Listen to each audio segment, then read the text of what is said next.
Grand plaisir, en tant que représentant du Centre Franco, de vous souhaiter la bienvenue à la formation du matériel de manipulation et les modèles mathématiques.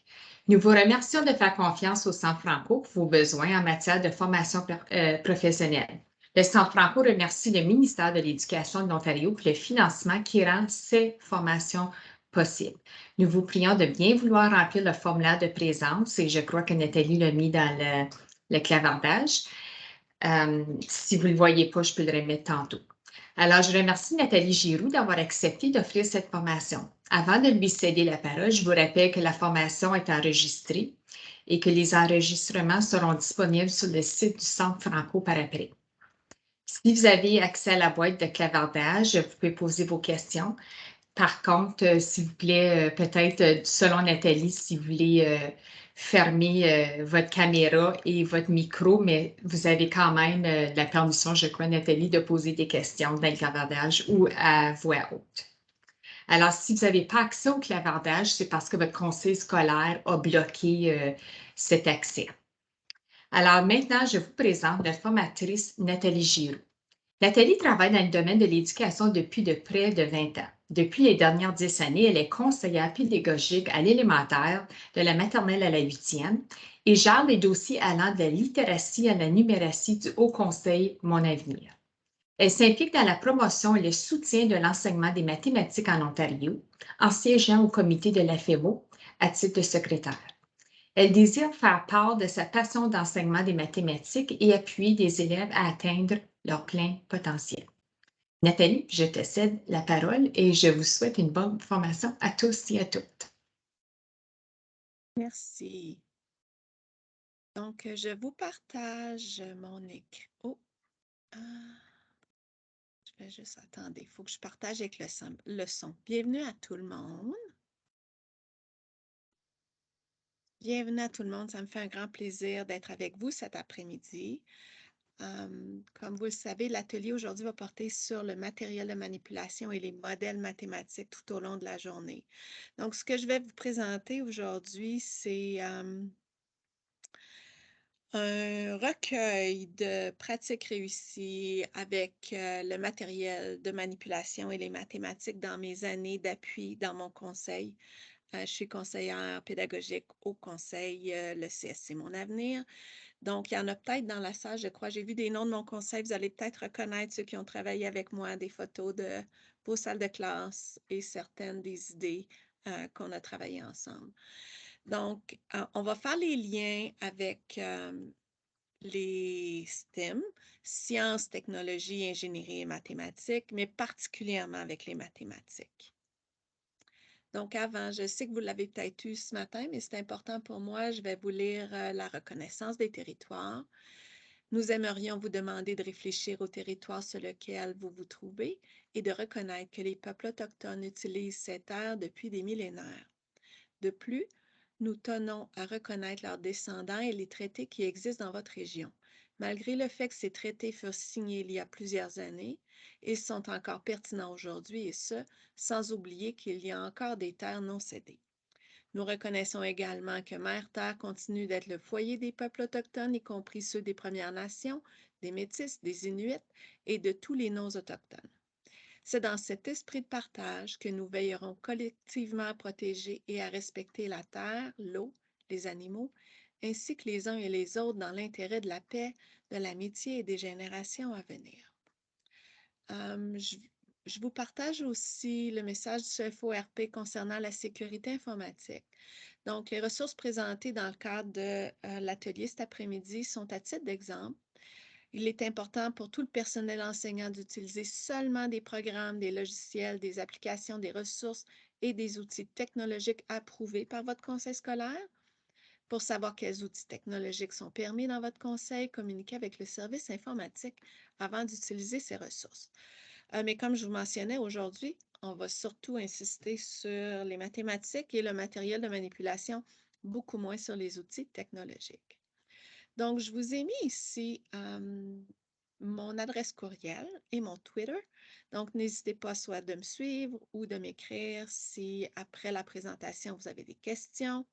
Ce matin, on était beaucoup plus, puis on a eu la chance les gens ont eu la chance de parler, de participer, de poser des questions, que ce soit dans la boîte de clavardage ou en ouvrant leur micro. Donc, surtout, n'hésitez pas à m'arrêter si vous avez des questions. La présentation, je vais vous la partager. Je vais vous partager le lien à la fin de la rencontre. J'ai imbriqué beaucoup de liens à des ressources et vous aurez accès à tout ça à la fin de la présentation. Donc, avant que je rentre dans le vif du sujet, est-ce qu'il y a des questions ou des commentaires?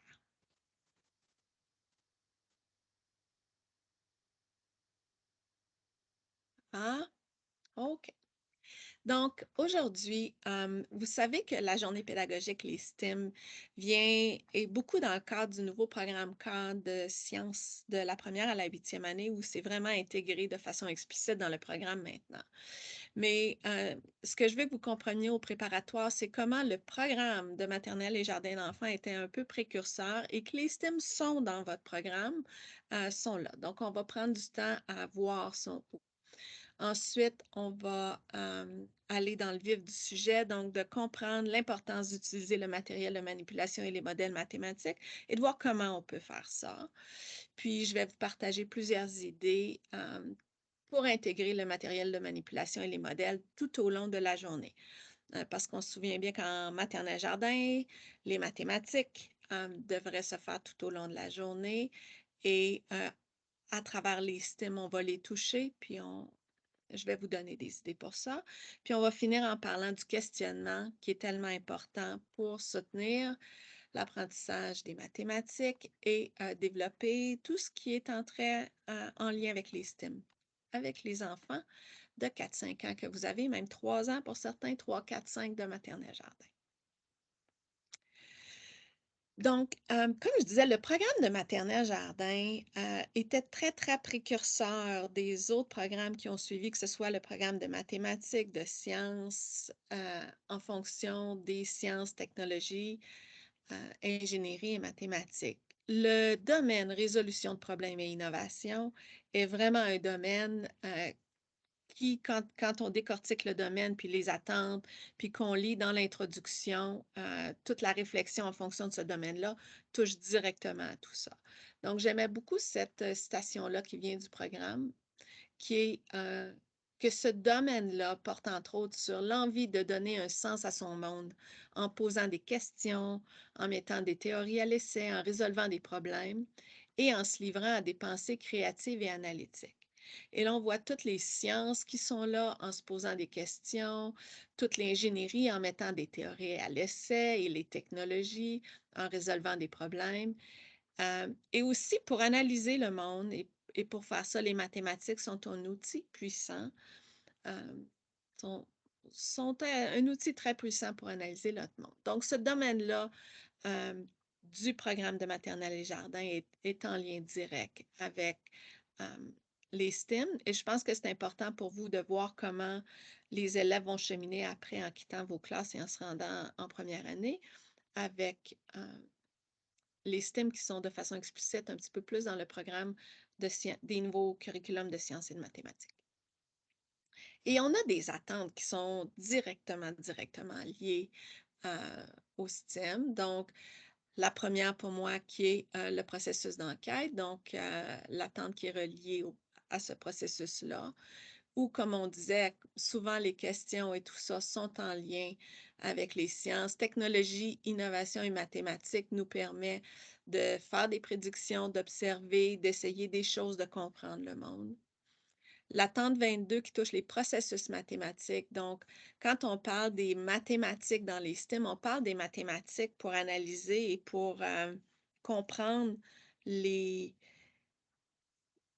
d'appliquer les mathématiques à la vie quotidienne et au monde concret. Et c'est vraiment l'attente 22 avec les processus qui va aller vraiment chercher ça.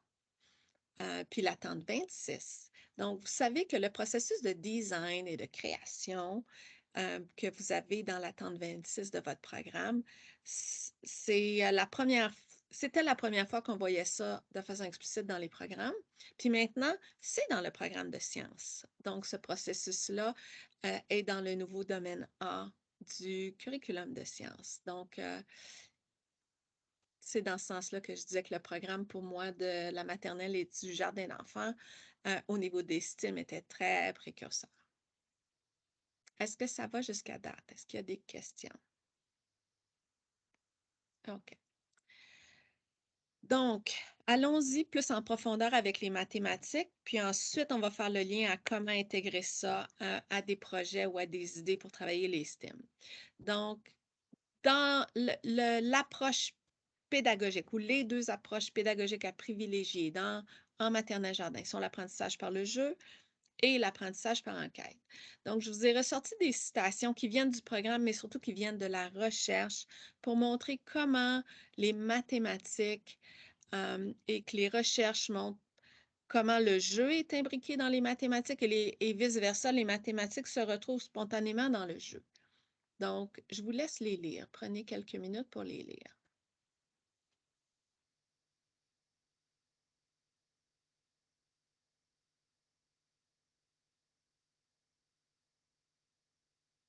Donc, naturellement, vous avez sûrement observé vos élèves en salle de classe. Quand ils jouent, ils vont faire ce qu'on dit là. Ils vont classer, ils vont trier, ils vont repérer, ils vont compter, ils vont mettre en ordre de grandeur. Ils vont faire des mathématiques, ils vont jouer avec les formes, ils vont décorer en faisant des suites. Les mathématiques se retrouvent de façon naturelle et spontanée. Mais ce qu'il ne faut pas oublier, c'est que comme enseignant, il faut les rendre explicites pour les enfants parce que ça peut se produire. Il y a plein d'opportunités spontanées pour faire des maths et les élèves vont en faire, mais ça se fait beaucoup de façon inconsciente.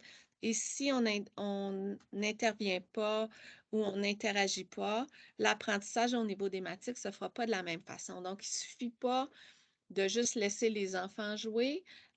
L'équipe pédagogique, donc l'enseignant et les éducateurs ont un rôle à jouer pour que l'apprentissage et le développement des mathématiques se passent.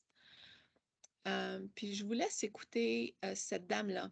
Je vous présente le petit vidéo de Geneviève Lessard qui explique comment les mathématiques se trouvent de façon spontanée dans le jeu. Donc, écoutons ce petit vidéo.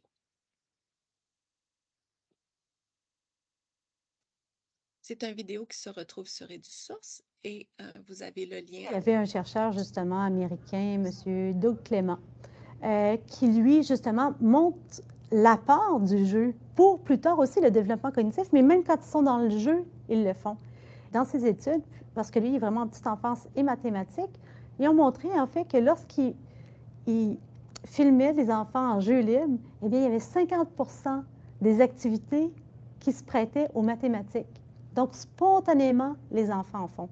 Alors, je dirais, c'est simplement ça qu'il faut valoriser. Ce qu'on peut faire maintenant, c'est simplement de créer les conditions pour que les élèves le fassent. Donc, on va bien choisir notre matériel.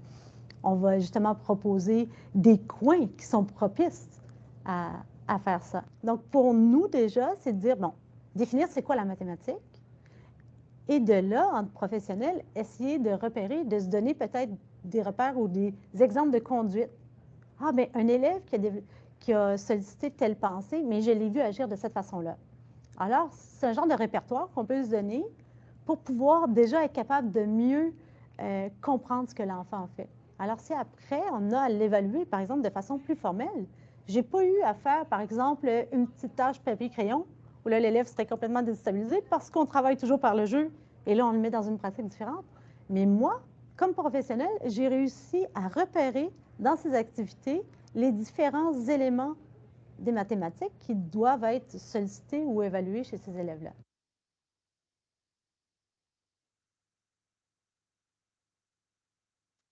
Donc, est-ce qu'il y en a qui voudraient dans la boîte de clavardage ou ouvrir leur micro? Qu'est-ce que vous retenez de ce que Geneviève Lessard a mentionné?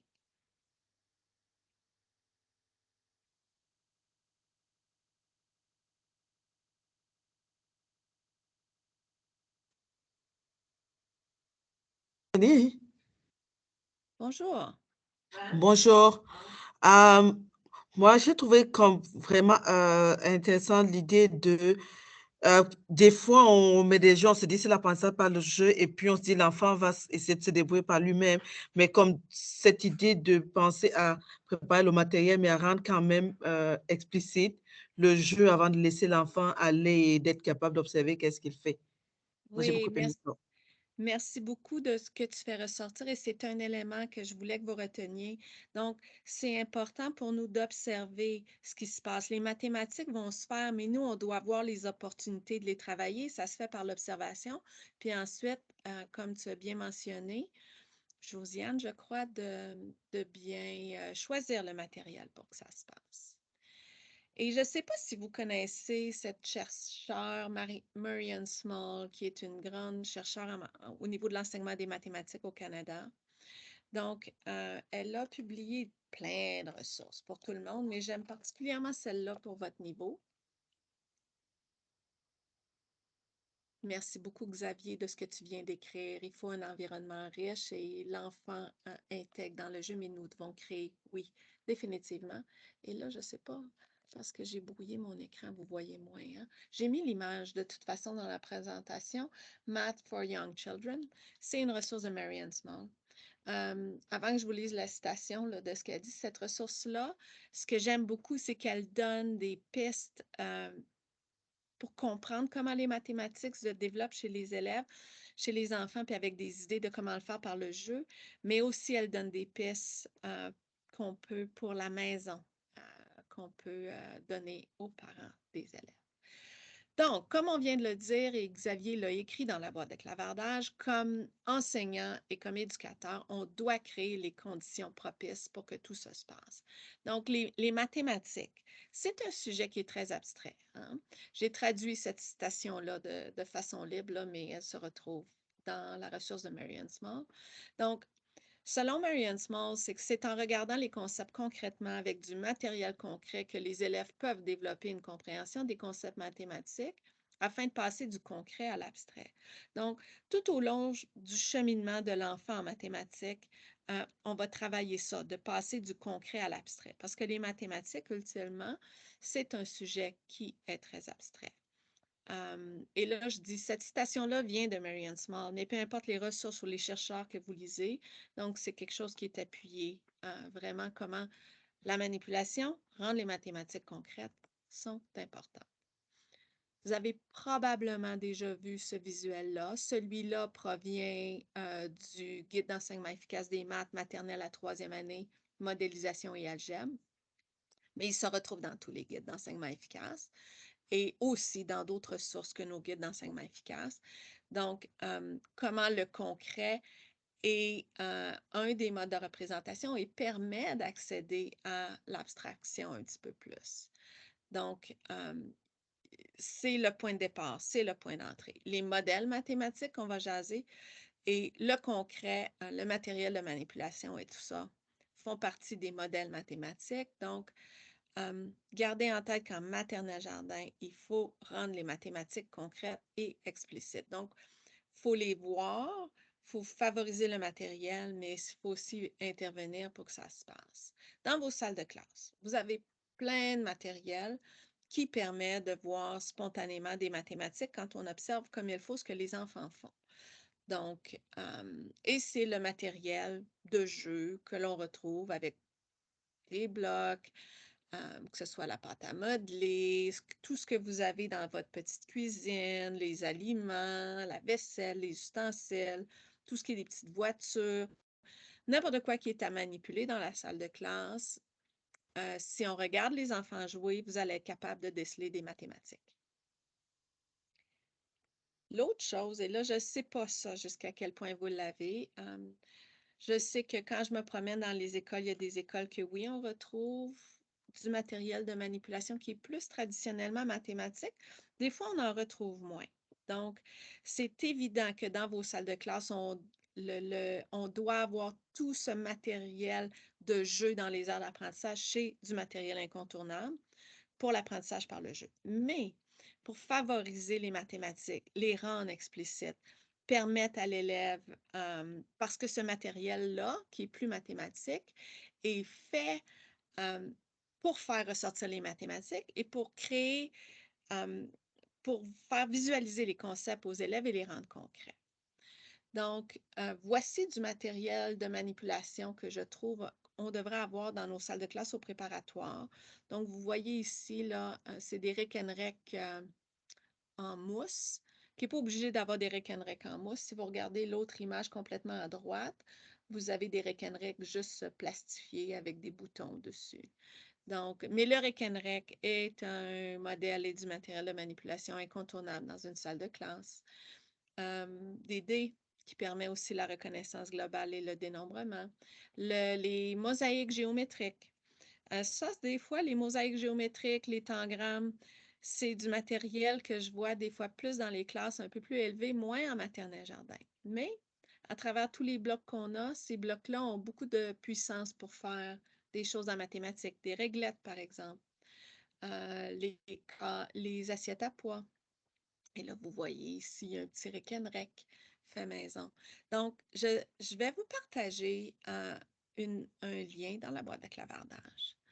Un lien à une liste. Je ne partage pas mon écran en ce moment. Est-ce que vous voyez mon écran, tout le monde? Normalement, je partage mon écran.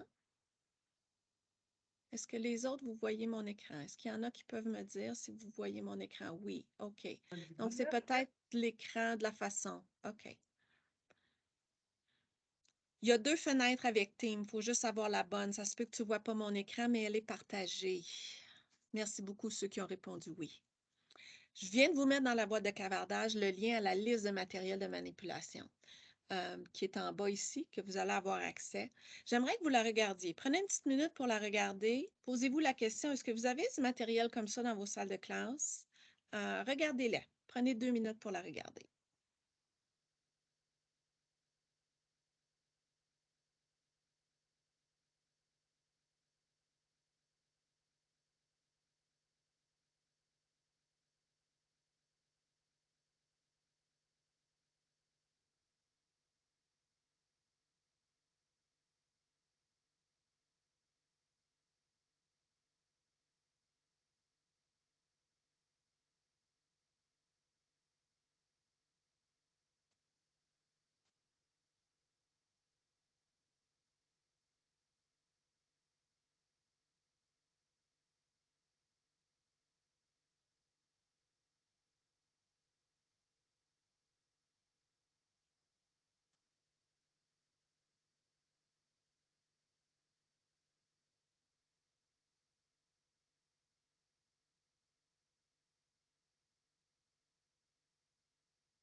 Donc, est-ce que vous pouvez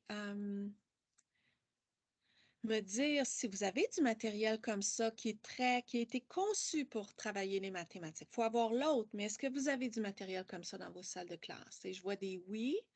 Oui, mais il y a des choses à remplacer. Garde en grande partie, oui, excellent, ceux qui me répondent ça, tant mieux. Gardez en tête que cette liste-là, il y a quelqu'un qui me demandait ce matin, je vois les tableaux avec les dizaines, les unités dizaines, centaines. N'oubliez pas que cette liste a fait préscolaire primaire. Elle vient d'une commission scolaire au Québec, mais elle se retrouve sur le site EduSource, a été partagée aussi dans les ressources ontariennes. Il y a une colonne, vous avez peut-être remarqué, qui explique et qui donne des idées intéressantes.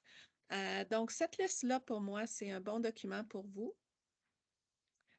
Oui, je vais remettre le lien pour les présences dans quelques minutes. OK? Donc, oui, donc le matériel de manipulation, on doit en avoir dans les salles de classe aussi. Donc, on doit avoir du matériel de jeu normal que vous devriez avoir en quantité dans vos classes, mais aussi du matériel de manipulation mathématique. OK, donc voici la définition, parce que quand j'ai mis le titre de la formation, il y en a qui me disaient, Nathalie, c'est quoi des modèles mathématiques? Donc, des modèles mathématiques, je vous ai mis, j'aurais pu aller chercher la définition un petit peu partout, mais j'ai choisi de vous mettre celle qui est dans le glossaire du curriculum de maths de 1e à 8e. Donc, finalement, si je résume, là, c'est la phrase en bas, là, les modèles, ça sert à faire voir les mathématiques. Donc, et il y a des modèles qui sont du matériel de manipulation en lui-même. Donc, je vous lis la définition. C'est une représentation structurée, donc, ou visuelle, qui illustre une idée mathématique, comme un requin-grec. Un requin-grec est un outil qui permet de modéliser les mathématiques. Et qui démontre la valeur de position. En maternelle jardin, on ne parle pas vraiment de valeur de position, mais on parle beaucoup de ce qui vient après, des points d'ancrage de 5 et 10. D'ailleurs, des nombres qui devraient être très, très développés quand les enfants partent de jardin. Donc, être capable de décomposer et de jouer avec ces nombres-là parce que ce sont des nombres repères de notre système de numération. Les jetons bicolores peuvent être utilisés pour montrer les relations entre les nombres. Ce matin, j'ai eu la question d'une participante, Nathalie. OK, les jetons bicolores, vous savez, c'est les jetons qui ont 2 couleurs. Si on les tourne, souvent, c'est jaune et rouge ou blanc et rouge. Quelqu'un qui me dit en maternelle jardin, qu'est-ce qu'on peut faire avec ça, les jetons bicolores? Pour moi, les jetons bicolores, c'est un outil extraordinaire pour travailler la décomposition des nombres, qui est un de vos contenus dans l'attente 17. Donc, par exemple, je vais dire, OK, montre-moi des façons de faire 10. Oh, je peux faire 1 et 9. Je peux faire 2 et 8. Les jetons bicolores, c'est un bel outil pour ça. Et c'est un modèle mathématique qui va aider pour les élèves. La droite numérique est un des modèles mathématiques. Et la droite numérique, vous l'avez dans mon contenu de l'attente 17 aussi, dans le contenu 17.1. Dans les exemples, on parle de droite numérique. Et je vais vous montrer à quoi ça peut ressembler au préparatoire. Donc, les modèles mathématiques peuvent rendre les concepts plus faciles à comprendre pour les élèves. Donc, ce qui arrive là, c'est que les élèves vont jouer, vont faire des maths. Nous, il faut être à la guette de ça. Mais si on fournit du matériel de manipulation mathématique et des modèles, on va se trouver à rendre les maths explicites pour l'élève. Donc, il les fera pas juste sans s'en rendre compte. Il va les comprendre et les voir de façon explicite. Et les modèles vont servir à développer les concepts dans leur tête, donc ils vont les visualiser, ils vont développer une compréhension des concepts qui va leur permettre de passer à l'abstrait. Et je voyais un commentaire tantôt qui parlait du secondaire, qu'au secondaire, les maths sont beaucoup plus abstraites. D'ailleurs, c'est pour ça que même tout au long de l'élémentaire, le domaine d'algèbre prend de plus en plus de place, plus les élèves cheminent d'une année à l'autre, parce que les mathématiques deviennent de plus en plus abstraites, qui est le but finalement. Donc, voici la définition plus concrète des modèles. Vous m'arrêtez si vous avez des questions, hein, parce que je regarde en même temps le chat. Donc, je vous l'ai dit vite, vite, mais voici certains modèles. Les assiettes à poids, on n'a pas parlé, mais c'est un modèle aussi au préparatoire. OK. Là, c'est pas parce que dans ma salle de classe, OK, Nathalie, là, j'ai mon air de dramatisation, puis là, on a décidé de faire un restaurant, puis là, j'ai mis du matériel pour qu'il fasse des napperons, puis qu'il décore avec des suites autour. Puis là, j'ai mis des blocs j'ai mis une caisse enregistreuse, puis j'ai mis de la monnaie pour qu'il compte l'argent. Puis là, j'ai mis des cadres à discase pour qu'ils mettent dessus. Puis là, j'ai mis les nombres. Donc, on a tout réfléchi au matériel pour que les mathématiques arrivent. Mais si je mets des cadres à discase, ou si je mets des assiettes à poids, ou je mets du matériel, les enfants vont jouer avec, mais ils ne joueront pas en fonction de développer les mathématiques. Donc, je veux vous montrer ce vidéo-là d'une dame, d'une chercheure, finalement, là, Alex Lawson, qui explique comment introduire les modèles mathématiques. Donc, portez attention. Qu'est-ce que vous retenez de ce qu'elle dit? Je vais vous demander après. Et là, je ne vais pas vous le montrer au complet. Donc, il va juste falloir me laisser un petit temps qu'il charge pour que je puisse vous amener où je veux avec ça.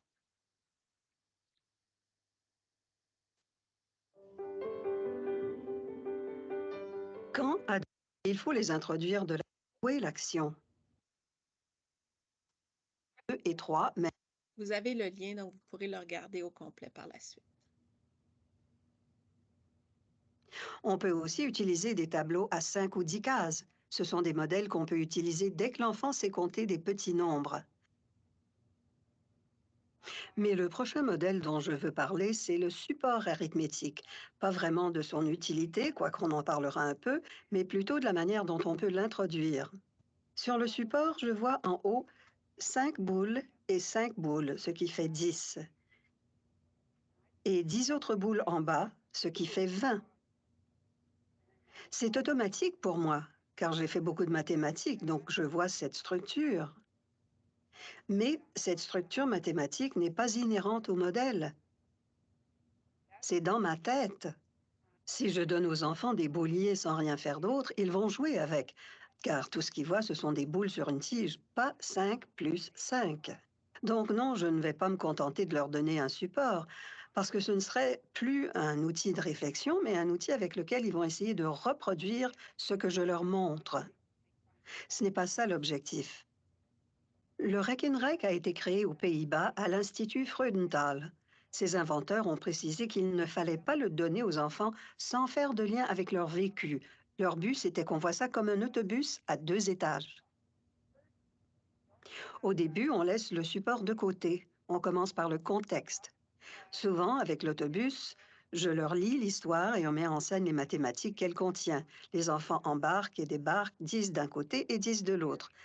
Pendant cette mise en situation, ils font des calculs concrets en comptant combien sont dans le bus, hors du bus et au total.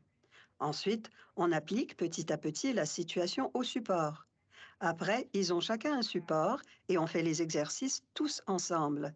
Si l'un d'eux perd le contexte de vue, on le ramène à ce contexte, à ce quelque chose qu'il comprend. Dans ma classe, certains enfants n'avaient jamais vu d'autobus à 2 étages. Au début, je n'ai même pas expliqué ce que c'était. J'ai simplement demandé s'ils en avaient déjà vu un. Ça a piqué leur curiosité. Il y avait un dessin avec la question « Avez-vous déjà vu un autobus à 2 étages ?» Si oui, ils écrivaient leur nom d'un côté, sinon de l'autre côté. Certains croyaient qu'on parlait des autobus articulés, ceux qui bougent au milieu. Donc, on a eu une grande discussion là-dessus, avant de définir ce qu'était un autobus à 2 étages. Pour ceux qui n'en avaient jamais vu, si on n'avait pas de photos, on allait sur YouTube pour qu'ils voient à quoi ça ressemble, pour que ce soit concret à leurs yeux. Sinon, ils n'auraient pas pu réfléchir avec le Rekenrek, alors que c'était l'objectif. L'intérêt du Rekenrek, c'est qu'il devient un outil de réflexion pour l'enfant. C'est ça l'intention pédagogique. Si l'enfant se l'approprie et si j'arrive à poser les bonnes questions et à bien expliquer les choses, alors c'est mission accomplie. Par exemple, si je montre 7 boules et 8 boules au début, l'enfant compte 7 boules, puis 8, puis la totalité, donc 3 fois. Mais au fil du temps, il voit le groupe de 5 dans les 7 et les 8 boules, ce qui est essentiel pour manipuler les nombres efficacement. Une fois qu'il a repéré ce groupe de 5, il voit que 7 est composé de 5 et de 2, et que 8 est composé de 5 et de 3.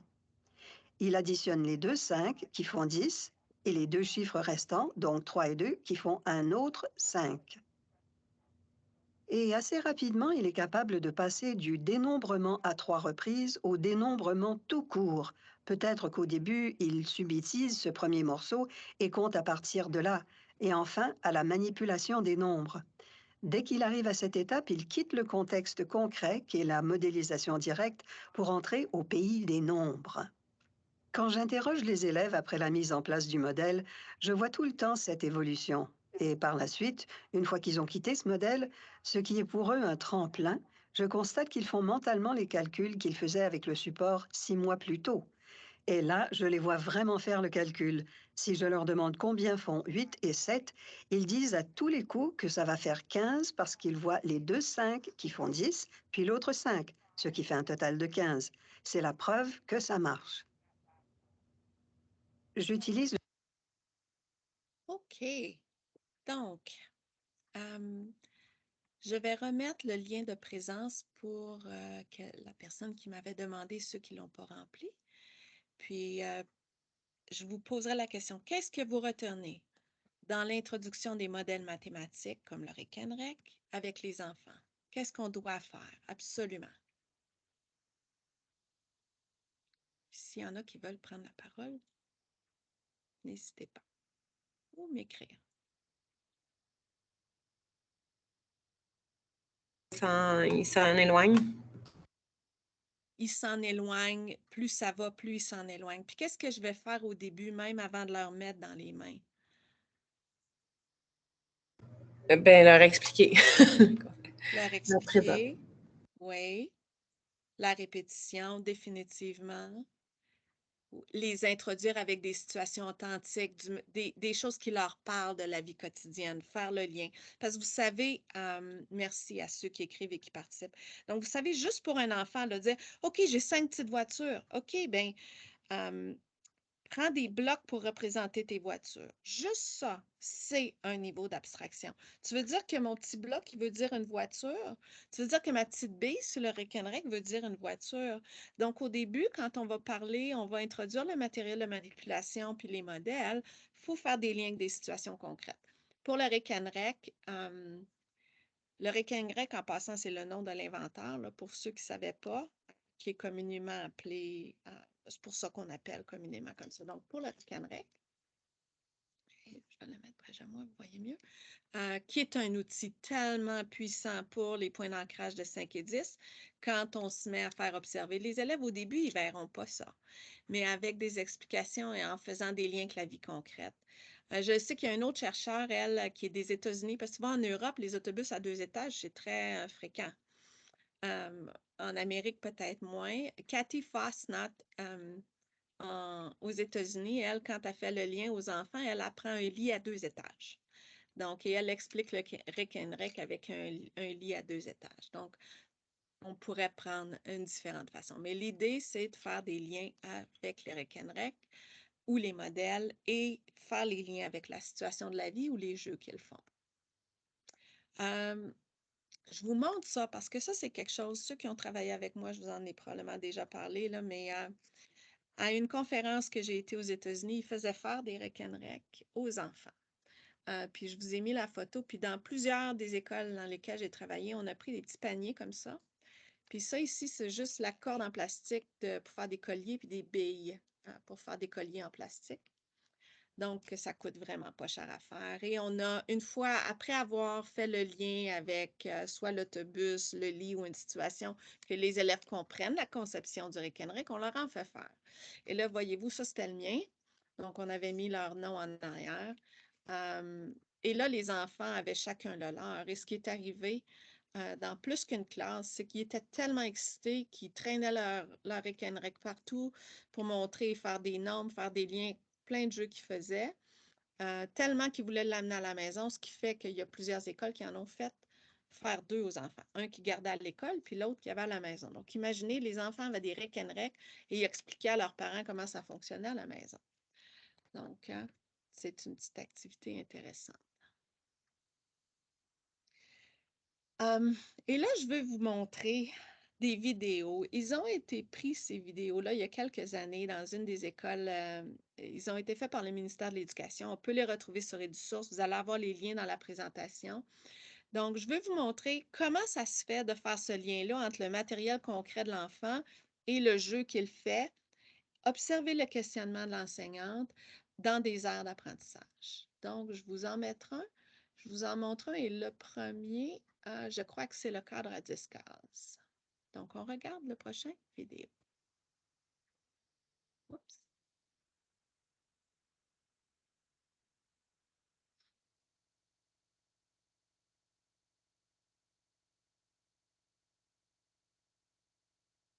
Alors, pour ta main droite, ça c'est la main droite ici, qu'est-ce que tu vas mettre?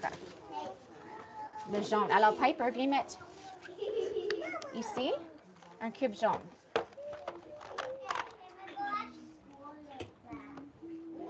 OK, oui. Oui, OK. Ça peut être le pouce ici. Quelle couleur? Oui, alors ça représente le bleu, oui. Ensuite, c'est pareil comme moi. On va voir si ça va être pareil ou si elle va le changer. Ça, c'est le jaune.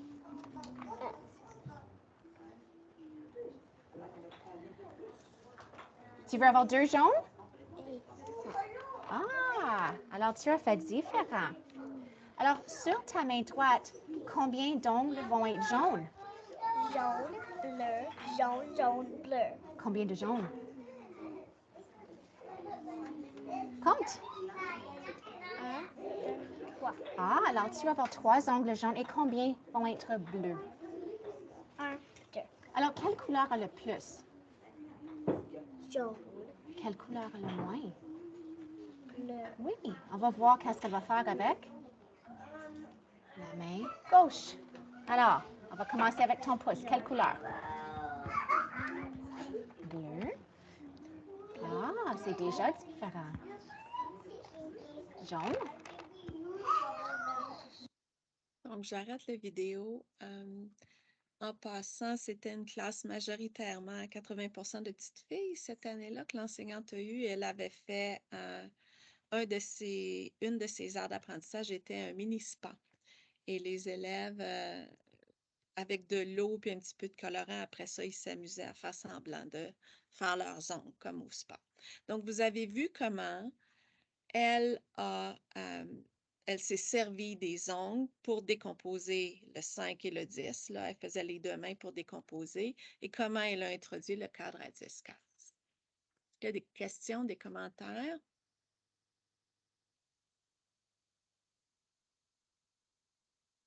OK.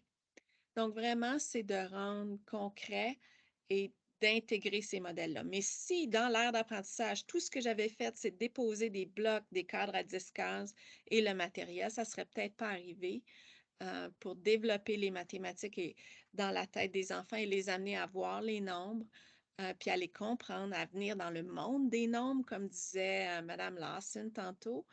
Donc, ça n'arriverait pas sans le support de l'enseignant ou de l'enseignante ou de l'éducateur ou de l'éducatrice. Je vous montre une autre vidéo. Et là, on a la droite numérique dans le centre de construction. Oui, le concret est merveilleux. Je suis d'accord avec toi, Yvette. Oups.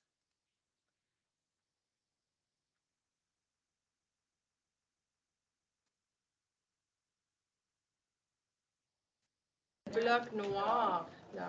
1, 2, On peut-tu aller mettre un 3 sur la droite numérique? Je veux pas vivre dans la fête.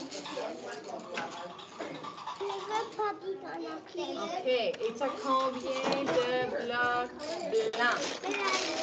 1, 2, 3, 4, 5, 6. 6 blocs blancs. Peux-tu mettre une autre sur le 6?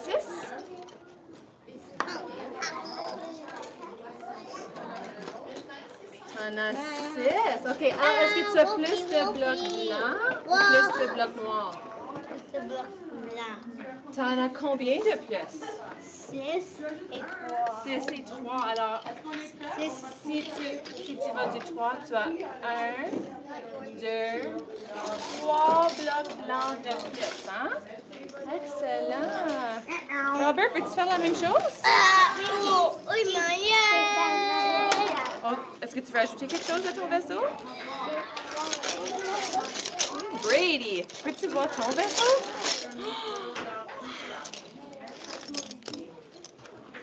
Wow. OK, Brady, toi, tu as combien de blocs bleus?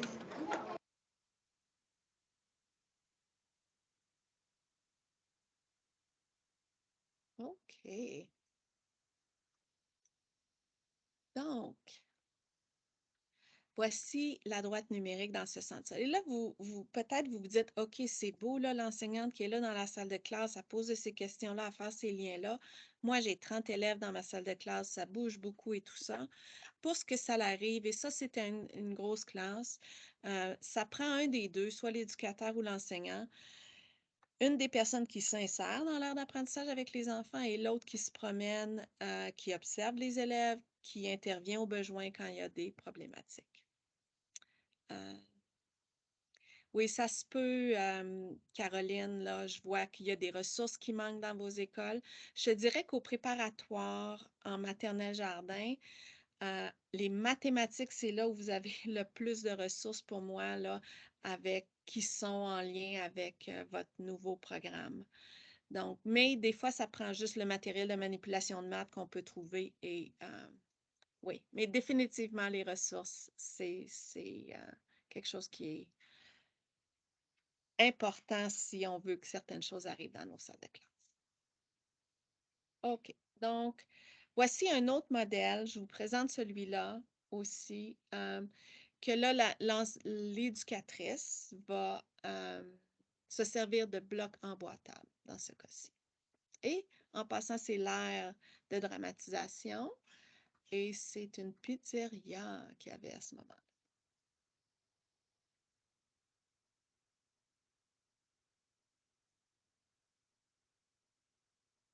J'aimerais savoir quelle pizza a le plus... As-tu fini? Maintenant? Oui? OK. Est-ce que ça, c'est à toi? OK. Moi, j'aimerais savoir quelle pizza a le plus de pepperoni. Comment est-ce qu'on pourrait voir quelle pizza a le plus de pepperoni? Tu penses que c'est toi? Attends, regarde. Comment est-ce qu'on pourrait savoir?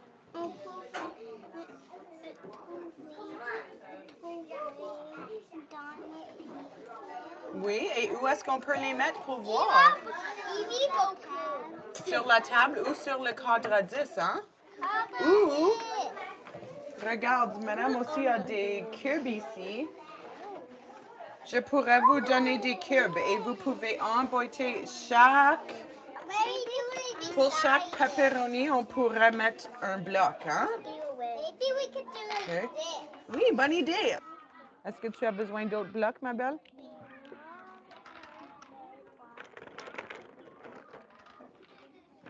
Je vais en sortir d'autres pour vous autres.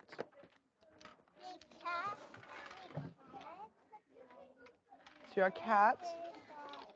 Excellent. Et combien de blocs est-ce que tu as mis? 1, 2, 3, 4. Excellent. Est-ce qu'on est prêt? On va comparer pour voir qui a le plus de pepperoni sur leur pizza. Alors, regarde. Mettez votre tour comme ça. On va voir. OK, mets-le ici. On va voir. 5. Qui a le plus de pepperoni sur leur pizza? Mets ta tour ici. Je veux voir.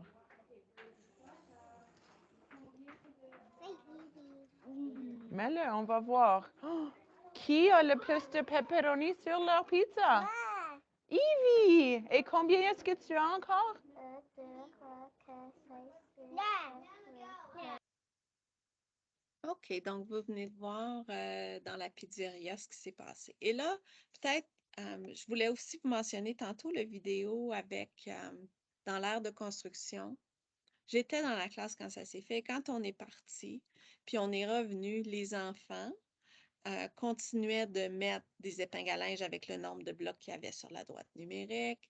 Donc, quand on le fait avec eux, pas tout, mais il y en a certains qui vont reproduire et qui vont poursuivre ce qu'on a fait. Mais si on ne prend jamais le temps de le faire, ils ne savent pas quoi faire avec ce matériel-là pour vraiment que les mathématiques arrivent. Je ne sais pas s'il y en a qui connaissaient les assiettes à poids, mais rapidement, je vous montre. Ça ici, c'était un centre de sciences dans lequel c'était au printemps, il faisait du jardinage et l'enseignante avait des, je ne sais pas si vous voyez complètement à droite, là, des contenants pour planter de forme rectangulaire, puis elle les a séparés comme un cadre à 10 cases, puis il plantait des graines de pois et de tournesol en faisant des décompositions de 10.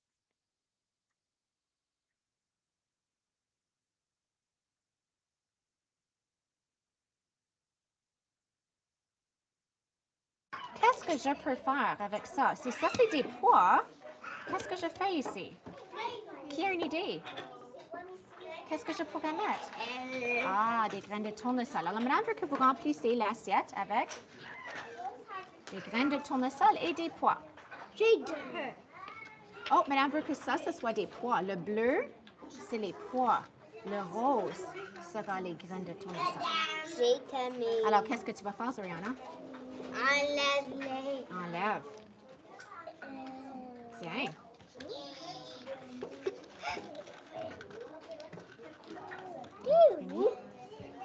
J'aime la façon que vous prenez des tours.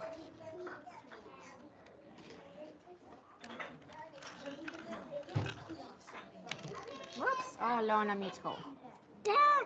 OK. Qu'est-ce qu'on a besoin de faire maintenant? Qu'est-ce qu'on fait maintenant? Madame ne sait pas combien est-ce qu'on a dans l'assiette. Qu'est-ce qu'on fait?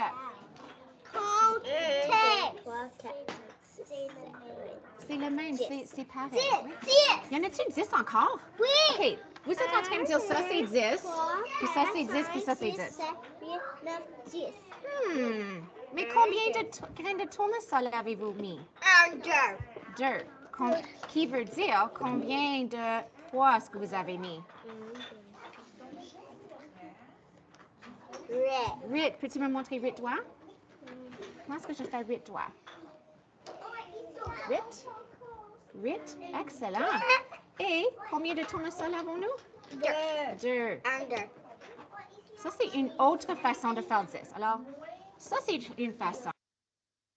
Je ne présente pas les vidéos complètes. Je voulais juste vous inspirer puis vous montrer comment on peut amener les modèles mathématiques, comme Alex Lawson nous le mentionnait, en faisant des liens avec des situations concrètes ou des objets concrets avec lesquels les enfants jouent.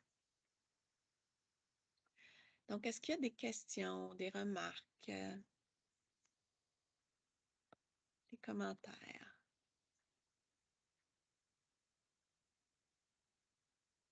Ça va? OK, je poursuis. OK. Donc, maintenant qu'on a vu comment le matériel de manipulation est important, comment on va se servir du jeu de l'enfant pour faire ressortir les mathématiques, puis comment on va introduire les modèles, voyons maintenant comment on peut faire ça à travers des projets de STEM ou des mathématiques tout au long de la journée, comment ça pourrait se faire. Donc,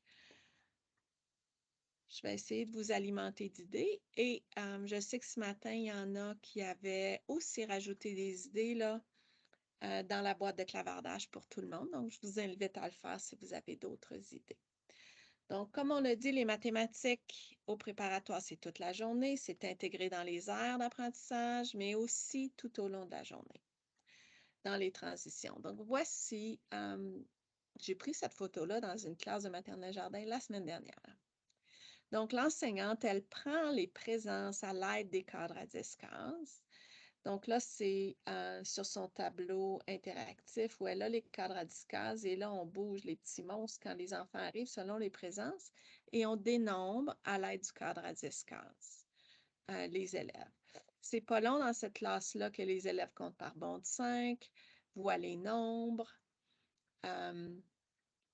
et peuvent rapidement dire, ben, il y a 4 élèves ou il y a 8 élèves. Comment tu le sais? Ben, il y a 2 carrés qui manquent, puis que je sais qu'un cadre à 10 cases, c'est 10. Donc, commence à décomposer. J'ai vu aussi dans une salle de classe qu'ils avaient mis les cadres à 10 cases comme sur une affiche avec des petits velcro, puis les enfants, ils avaient fait les photos des enfants, puis les enfants collaient leurs photos dans les cadres à 10 cases pour démontrer les présences. Donc, voici une idée pour insérer les modèles mathématiques et travailler les mathématiques toute la journée. Donc, les mathématiques dans les aires d'apprentissage, comme on vient de le voir, devraient être là. Voici un aire de motricité fine avec la pâte à modeler. Et là, les enfants faisaient des cupcakes en pâte à modeler, les décoraient. Puis, je ne sais pas si vous remarquez les chandelles selon la fête. Puis, je ne sais pas si vous remarquez comment on est décomposé 5. Hein? Donc, des fois, il y a 3 chandelles rouges, 2 vertes, 4 chandelles rouges, 1 verte, 3 vertes, 2 rouges. Donc, il y a des différentes décompositions de 5. Joël, tu mentionnais que vous comptez les nombres de jours à l'école, c'est bien. Faites juste attention de jouer avec des nombres pour certains élèves. Là, des fois, les nombres sont trop gros. Plus on avance dans l'année, ça peut être difficile pour eux. Mais oui, c'est des choses qu'on peut faire. Donc, voici une idée dans un aire d'apprentissage. Je voulais vous montrer les bacs sensoriels, où là, on a des reconnaissances. Le premier, c'est des pâtes alimentaires avec des petits contenants de yogourt, où on a mis différentes représentations des nombres, où les élèves, il faut qu'ils dénombrent. Donc, on travaille la reconnaissance globale et le dénombrement. L'autre, voyez-vous comment on a inséré le cadre à 10 cases? Donc, ils pigent des boules dans le bac à eau et ensuite, ils mettent les petites grenouilles selon le nombre qu'ils ont pigé. les mathématiques, dans le programme que vous avez de maternelle jardin, hein, tout ce qui se fait de maths, et même là, puis là, je vais aller plus loin avec tout ce qui est des STEM finalement, ça peut se faire aussi à l'extérieur. Donc, voici, les enfants lançaient le ballon, sautaient, là, il sautait le petit garçon, je pense un petit garçon, là, ses pieds sur le mur de l'école en faisant 5. Donc, les mathématiques à l'extérieur. Et je vous montre ça. Ça, je l'ai vu dans certaines écoles aussi à l'extérieur, dans la petite cour qui était allouée au maternelle jardin. C'est, vous savez, les nouilles qu'on met dans les piscines. Donc, les enseignants ont acheté 2 nouilles, les ont coupées assez facilement, ont mis les nombres. Et les enfants peuvent bouger les nombres s'ils veulent. Donc, j'ai vu ça à l'intérieur. Ça, c'est la photo à l'intérieur dans une salle de classe, mais je l'ai vu aussi à l'extérieur. Les transitions ne sont pas non plus à négliger quand on travaille les mathématiques.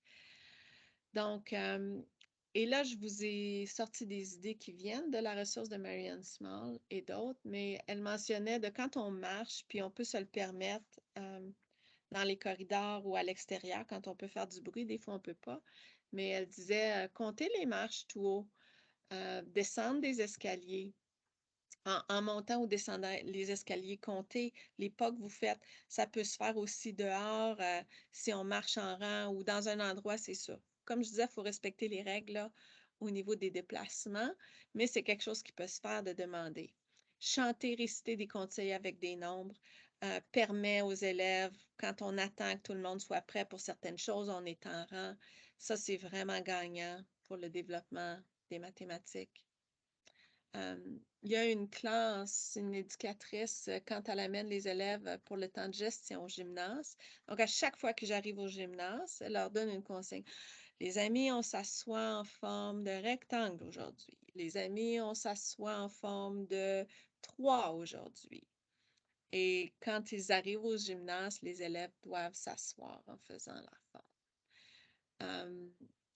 Rechercher des nombres et des formes et des suites dans les déplacements. Et ça peut se faire en silence hein, avant de partir. OK, les élèves, si tu vois des triangles, pointe et montre-moi dans l'école où sont les triangles que tu vois. On part à la recherche des triangles ou on part à la recherche de suites.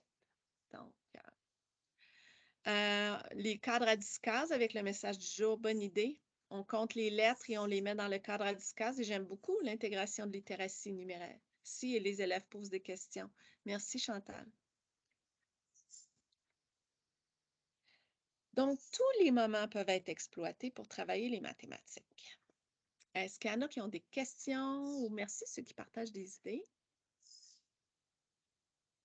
ou d'autres choses à mentionner?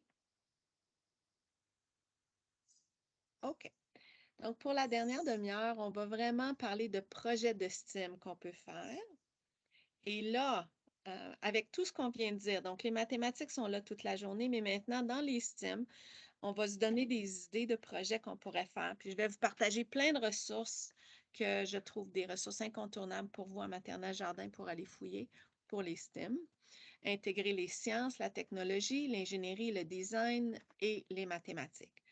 Gardez en tête que dès qu'on va intégrer les mathématiques, c'est bien de mettre du matériel de manipulation mathématique et d'insérer des modèles mathématiques à travers ce qu'on va faire. OK, donc voici une idée qui est, puis on l'a fait dans une salle de classe, qui était de concevoir une cabane d'oiseaux. Et là, on s'entend que le projet peut prendre l'envergure qu'on veut lui donner. Donc, ce qui s'était passé, c'est qu'un enfant dans la salle de classe était arrivé et racontait son histoire qu'avec son grand-papa, il avait fait une cabane d'oiseaux. Donc, des fois, ça va arriver naturellement des enfants. Des fois, on va le provoquer nous-mêmes par une histoire ou par une photo qu'on va amener ou par quelque chose. Donc, voici du matériel qu'on a ressorti. Et là, on a demandé aux élèves les questions qui se posaient et tout ça. Donc, on a parlé, donc, est-ce que les oiseaux ont vraiment besoin des cabanes d'oiseaux? Quelles sortes d'oiseaux vont aller dans les cabanes d'oiseaux? Quelle grosseur doivent être les trous? Où on doit mettre les cabanes d'oiseaux? Combien d'oiseaux? Quelle grosseur? Et là, il y a eu plein de questions et d'apprentissage au niveau des sciences, des oiseaux et tout ça. Et là, je ne sais pas si vous voyez en arrière, Ce matériel-là est vraiment chouette. C'est je crois que c'est l'éducatrice ou une des enseignantes faisait un projet de rénovation à la maison, mais c'est du styromousse, je pense pour l'isolation qui est assez dur. Mais ce qui est intéressant, c'est que les élèves, on leur a mis à leur disposition des vraies vis, puis des vrais tournevis. Puis avec différents, vous savez, on avait des tournevis étoilés, des tournevis à tête carrée, des tournevis à tête plate. Puis là, les enfants, il fallait qu'ils trouvent la vis qui associe. Puis ils ont construit avec ceux qui voulaient, avec le styromousse. Il y en a qui ont construit des cabanes d'oiseaux. Là, ils devaient faire leur plan. Et il y a plein d'apprentissage qui s'est fait. Donc, ça, c'est un projet de design, de conception. On pourra rentrer l'environnement dans ça, la compréhension des oiseaux. À noter qu'au préparatoire, c'est correct si tous les élèves ne se rendent pas à faire toutes les choses et tous les éléments quand on se lance dans un projet STEAM. Donc, ce qui va arriver, c'est qu'il y a des moments où tout le monde, on va être ensemble pour avoir des discussions, pour partager, pour apprendre. Et après, les élèves vont aller selon leur intérêt. Donc, il y en a qui vont vouloir faire des cabanes d'oiseaux. Il y en a qui veulent plutôt apprendre sur les oiseaux. Et c'est correct. Et il y en a qui vont vouloir faire d'autres choses, mais ce n'est pas grave, ils vont être là dans les moments de rassemblement. Donc, les STEM au préparatoire, quand on se lance dans des projets comme ça, il y a des moments où tout le monde ne sera pas là et c'est très, très correct. Et là, je vous ai parlé du projet en général qui est arrivé. Est-ce que vous pouvez me ressortir les mathématiques qu'on aurait pu travailler selon les questionnements et où les enfants nous amènent? Dans la boîte de clavardage peut-être ou en devant le micro, est-ce qu'il y en a qui ont des idées?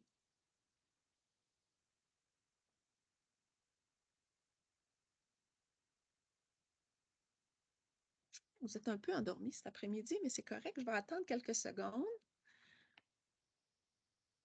Les figures planes, définitivement. De la géométrie, oui. Merci, Cathy.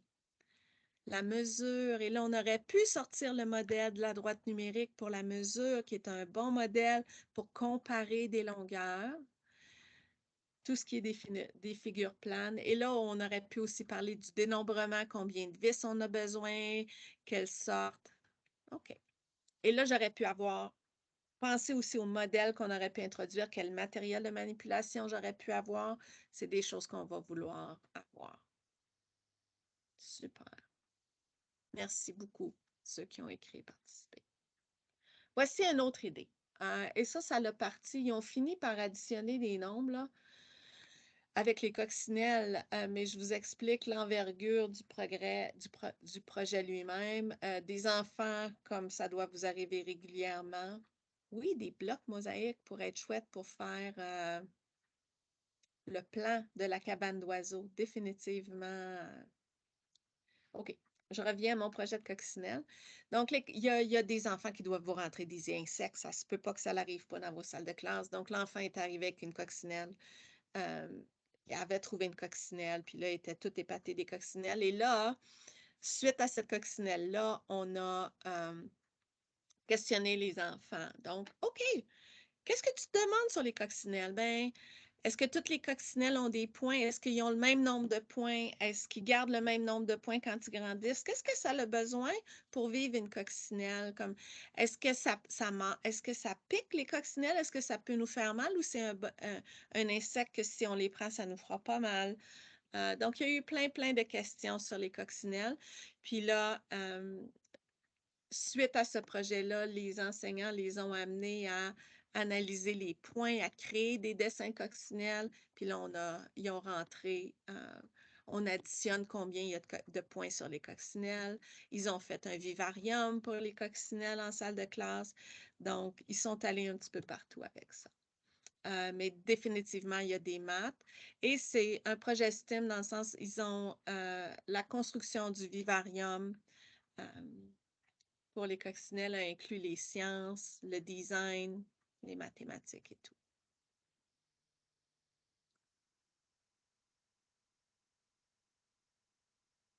Merci Martine de dire que tu utilises la droite numérique. C'est vraiment bien. Les formes géométriques, on va faire un projet ensemble tantôt, là, dans quelques minutes. Voici Vous avez probablement des enfants qui adorent jouer avec les petites voitures et les blocs. Donc, ils ont créé, ils ont essayé dans cette classe-là, ils ont conçu des prototypes, puis ils ont essayé des objets pour faire rouler les voitures plus loin. Puis, donc là, vous voyez le design, la réflexion qui peut être en arrière de tout ça. Même on peut même rentrer les pentes, puis parler de langue, puis la pente de la façon dont on place notre prototype. Ils sont allés dehors pour tester leurs choses. Et là, voyez-vous, on a le modèle de la droite numérique qui est là. Donc, voici un exemple. Et là, on s'entend qu'on peut rentrer, comme je disais, processus de design. Puis là, on pourrait même parler on a parlé de distance, mais on aurait pu parler de vitesse, de temps, de plein de choses comme ça. Donc, voici un autre exemple de projet qui s'est fait en salle de classe. Et ce n'est pas tous les enfants qui sont rendus à faire ça, mais tous les enfants ont participé à être dehors puis à observer quand tout le monde a testé ces prototypes et de la discussion qui était après. OK. Donc, on va en faire une ensemble, une situation de STEM. Donc, pour vivre des situations de STEM en salle de classe au préparatoire, de STEM, de design ou d'enquête, comme pour moi, tout ça est un peu interrelié.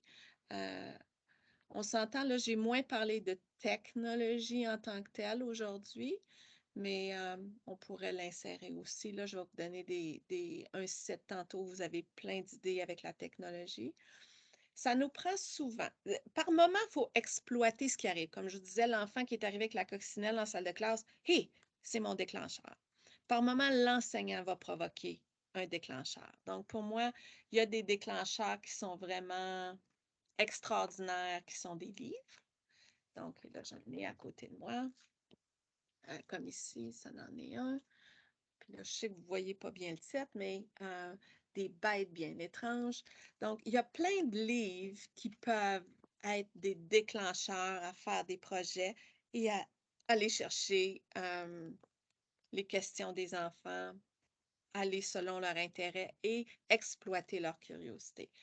Il y a beaucoup aussi de livres qui parlent de l'environnement, recycler les déchets, qui sont vraiment, je crois, importants, surtout en ce temps de réchauffement de la planète et où il faut faire attention à nos actions et développer des citoyens conscients de ça. Donc ça nous prend un déclencheur pour provoquer un questionnement. Le déclencheur peut venir de vous, peut venir des enfants. Puis ensuite, il faut réfléchir parce que si on veut que les mathématiques se produisent à travers les STEM, il faut intégrer le matériel de manipulation et les modèles mathématiques. Ça va aider à développer tout ce qui est de ingénierie mathématique et sciences. Donc, allons-y. Je vous présente ce petit vidéo.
OK. Et là, je vous demanderai de participer dans la boîte de clavardage. Donc, je présenterai la vidéo aux enfants. Je dirais, mais qu'est-ce que tu remarques? Et qu'est-ce que tu te demandes? Je ne ferai probablement pas les deux en même temps, mais avec vous, là, à cause du temps, je vous pose les deux. Donc, qu'est-ce que vous remarquez? Qu'est-ce que vous remarquez? Qu'est-ce que vous vous demandez? Qu'est-ce qui pourrait sortir de la bouche de vos enfants? aux élèves.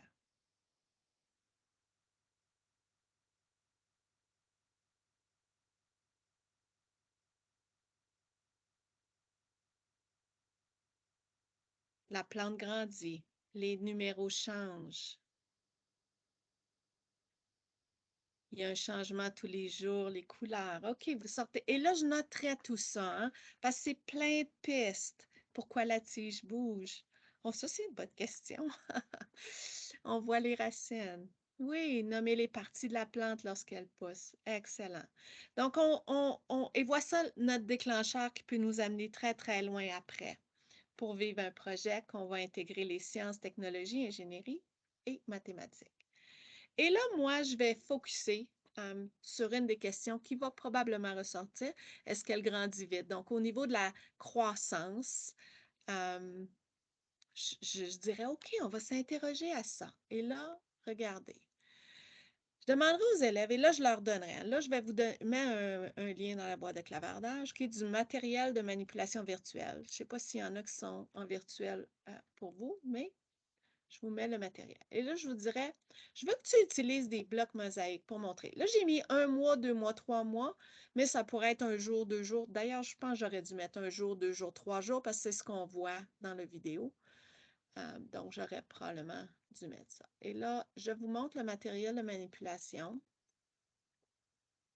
OK. Et je veux que vous le fassiez. On va prendre là un bon 3-4 minutes. Donc, vous allez me montrer votre plante. Vous allez me faire une plante comme vous voulez. Je vous montre juste comment on glisse les blocs. Et vous allez me montrer comment elle grandit pour les 3 premiers jours. Donc, allez-y, ouvrez le lien et faites grandir votre plante. Représentez-moi-les avec les blocs mosaïques.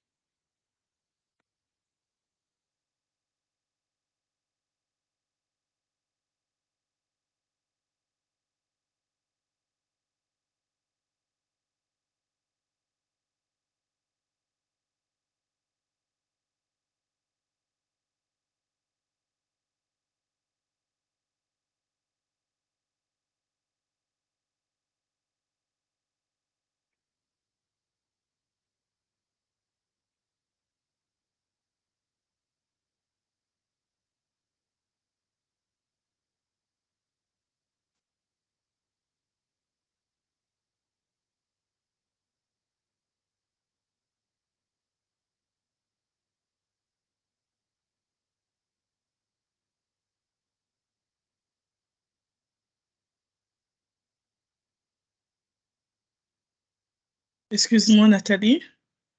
Oui. Je suis rentrée dans le lien, mais est-ce que tu peux voir ce qu'on fait ou... Non, je ne peux pas voir ce que vous faites, mais je veux que vous le fassiez quand même, Karine.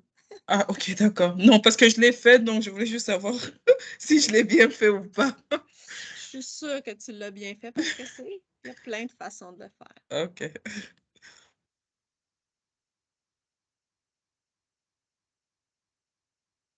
Donc, je vous laisse encore une petite minute là.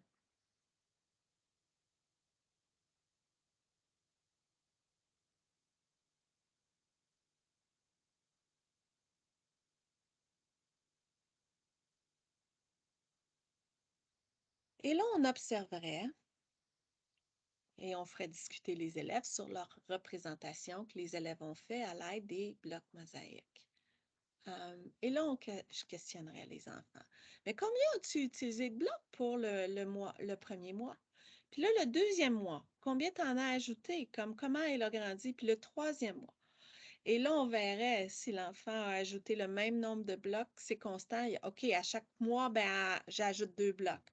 Ou si ce n'est pas constant.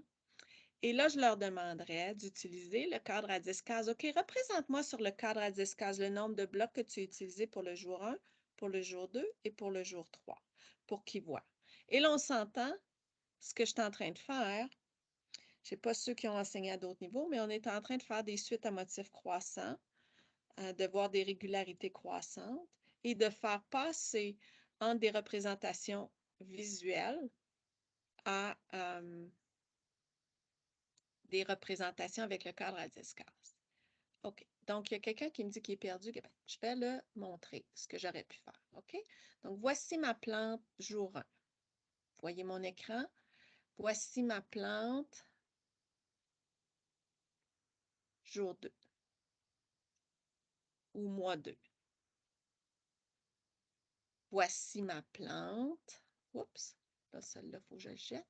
T'es plus bon, toi? Voici ma plante jour 3.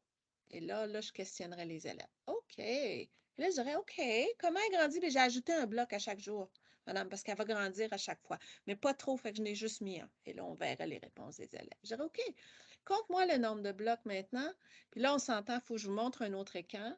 Je vous mets le lien dans la boîte de clavardage pour ceux qui aimeraient le faire. Et ça, c'est un cadre à 10 cases. Et là, je vous le montre sur mon écran à quoi ça pourrait ressembler. OK, donc,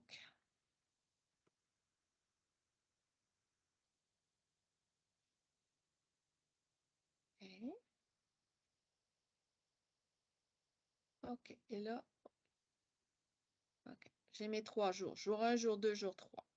OK, combien tu as de blocs la première journée? J'en ai 2. OK, 2 blocs. OK.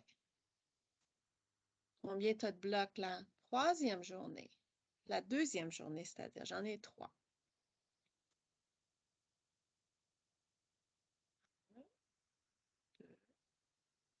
OK. Et là, on s'entend, là, ça serait côte à côte et ça serait du concret avec l'élève, autant que possible, n'est-ce pas? Et si je vous remonte mon image, la troisième journée, j'en ai 4. OK. 2, 3, 4. OK. La quatrième journée, combien va en avoir? Et là, je suis en train de poursuivre des suites numériques. Donc là, j'ai intégré du matériel de manipulation, j'ai intégré des modèles mathématiques et j'ai mathématisé ou modélisé la croissance d'une plante. Ça va? Donc, qui est une partie de choses que j'aurais pu faire. Mais là, il y avait d'autres questions. Vous avez posé plein d'autres questions. Ça pourrait être qu'une partie. Et là, je pourrais dire, savez-vous quoi, les amis? Qu'est-ce que tu penses que si on plantait différentes plantes? Est-ce que toutes les plantes poussent à la même vitesse? Est-ce que c'est différent? Est-ce qu'on pourrait observer, mesurer ou fouiller? Donc là, on pourrait expérimenter le faire. On pourrait concevoir comment on va mettre notre jardin et tout ça. On pourrait aller se promener dans le bois pour observer et nommer. Parce que peut-être une des questions, ça aurait été, mais c'est quelle plante ça, madame? C'est quoi qui pousse sur la vidéo?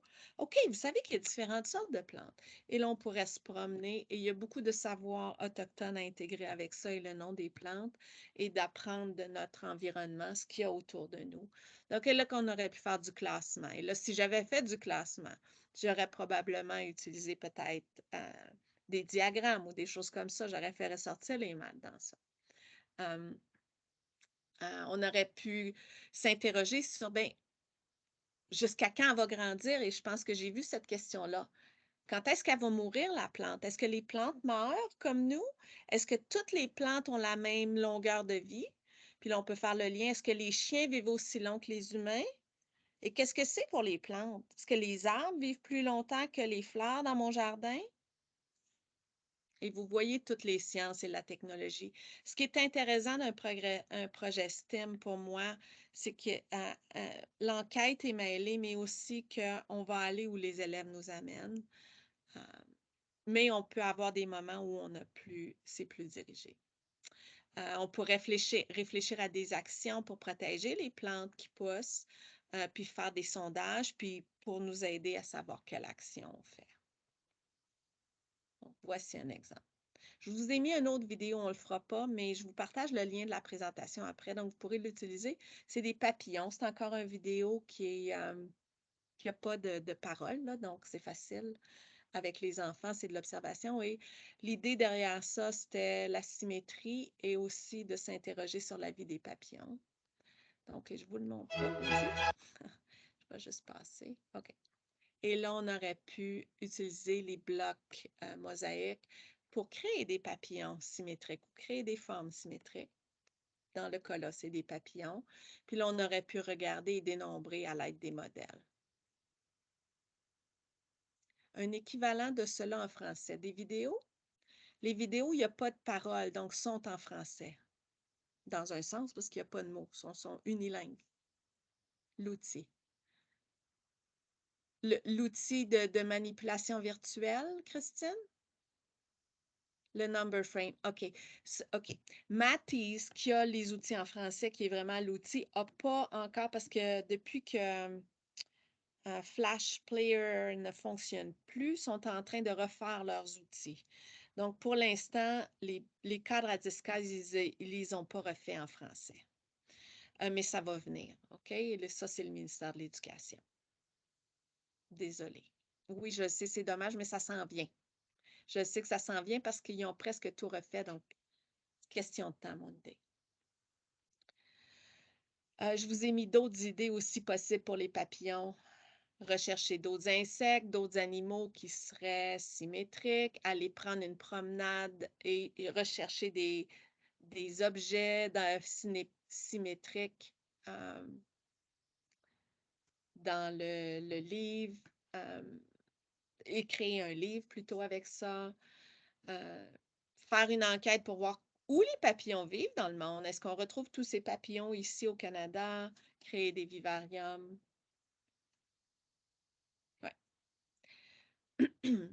Pour me montrer ce que vous avez fait, vous pouvez prendre des captures d'écran, les mettre, mais ce n'est pas nécessaire. Peut-être à la fin, si tu veux rester, tu pourras me montrer ce que tu as fait avec ta croissance. J'aimerais voir, mais OK. OK, je vous mets d'autres idées. C'est là que je vous ai mis des liens à plein de ressources. Il y a un livre que j'adore qui est celui-là, vous ne voyez pas là, mais c'est, je vous ai mis la ressource, c'est Technology and Critical Literacy in Early Childhood. Il y a plein de choses avec la technologie et dans ce livre-là, ils ont créé un dispositif de toilette à faible débit. Vous savez comment je peux mettre une bouteille en plastique remplie d'eau qui ne flottera pas dans mon récipient de toilette? Ça fait que ça fonctionne et on utilise moins d'eau. Donc, les élèves ont réfléchi à l'eau, à la consommation d'eau, à ce qu'on pouvait faire et ont créé des dispositifs à mettre dans la toilette de leur salle de classe pour que quand on tire la chasse d'eau, il y ait moins d'eau qu'on utilise. Donc, ça, c'est intéressant. Ouais. Il y a aussi l'idée de créer un livre de sondage où là, on fait plein de sondages, on pose des questions pour apprendre à connaître notre environnement, puis on représente ça sous forme de...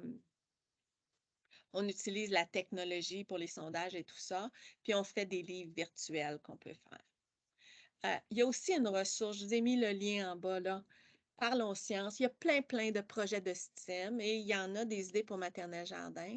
Donc, vous savez, avec tout ce qui se passe avec les abeilles qui sont en danger, donc il y a des projets, ça c'est tout dernier, là, ça a été produit l'année dernière, cette idée-là de construire un abri pour des abeilles.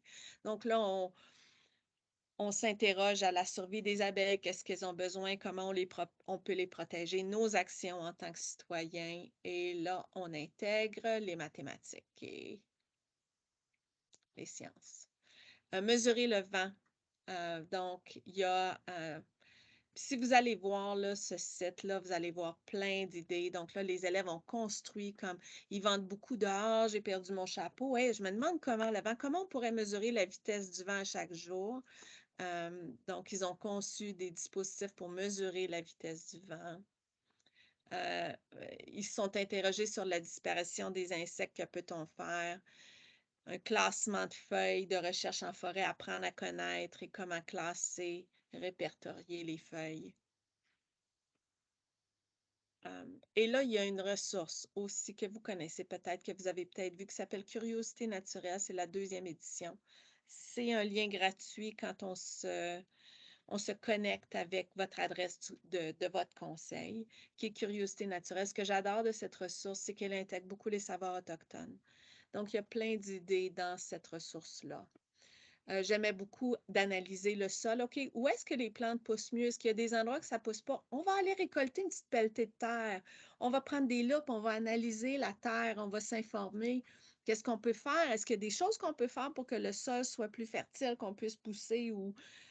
Donc, ça peut mener à plein de projets. J'aimais aussi l'idée dans ça de construire un planeur et avec du papier, comment on pourrait plier notre avion pour qu'elle vole, comment se servir du vent et tout ça. Donc, déterminer la meilleure façon de pousser des graines, Peut-être que ce n'est pas le meilleur temps de l'année pour faire ça, mais est-ce que j'ai besoin de mettre ma graine qui germe sur le bord de la fenêtre ou je peux la mettre dans l'armoire? Est-ce qu'elle a besoin d'eau? Elle n'a pas besoin d'eau et on crée des éléments comme ça. Donc, vous irez voir les liens. Et là, ça, c'est la ressource qui est plus technologique. Récitpresco.qc.ca, c'est beaucoup de projets technologiques. Donc, vous pourrez voir pour inspirer.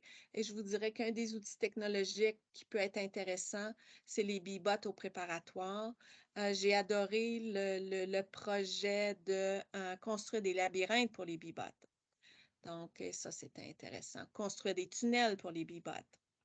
Donc, c'était intéressant. Vous irez voir. En finissant, vous avez vu que les mathématiques, ça n'arrivera pas si on ne pose pas les bonnes questions. Donc, ça vient encore de Marianne Small, mais les attentes en maths pour les jeunes enfants ont plus de chances d'être atteintes quand les enseignants s'assurent que le matériel approprié est disponible pour stimuler mathématiquement l'enfant et qu'ils appuient les conversations des enfants par le jeu, par des questions appropriées et des défis. Donc, votre questionnement est important, votre soutien est important quand on va faire des mathématiques. Et là, je vous ai mis un outil. Je trouve que ça a été sous-exploité au préparatoire. Ça a été fait par le CFORP. C'est un questionnement en lien avec les processus mathématiques. Et votre attente 22 est de développer les processus mathématiques. Donc, je vous ai mis le lien, mais je vous montre à quoi ça ressemble. Il y a différents cycles. Il n'y a pas le cycle préparatoire.